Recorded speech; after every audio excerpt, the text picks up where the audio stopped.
सैया मिलल खेतियरवा मैं का करूँ। सैया मिलल खेतियरवा मैं का करूँ। के का भेजू लेटरवा मैं का करूँ। के का भेजू लेटरवा मैं का करूँ। पहिला लेटरवा बगैचो में भेजी। पहिला लेटरवा बगैचो में भेजली।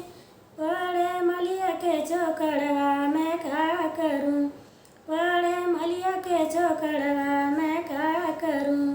बल में मिल खेतियरवा मैं का करूँ। पियावा मिलल खेतियरवा मैं का करूँ।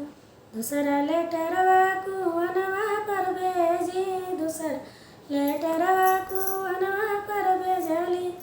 पड़े मारा के चोकड़वा मैं का करूँ।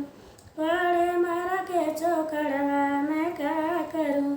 पियावा मिले खेतियरवा मैं का करूँ। बल में मिले खेतियरवा मैं का करूँ। तीसरा लेटरवा महलिया में भेजली। तीसरा लेटरवा महलिया में भेजली। पड़े लौरा देवरवा मैं का करूँ। पड़े लौरा देवरवा मैं का करूँ। सैया मिलल खेतियरवा मैं का करूँ। पिया मिलल अना पड़वा मैं का करूँ। पिया मिलल अना पड़वा मैं का करूँ। चौथा लेटरवा नैयरवा में भेजली। चौथा लेटरवा नैयरवा में भेजली। फूटे मोर करमवा मैं का करूँ। फूटे मोर करमवा मैं का करूँ।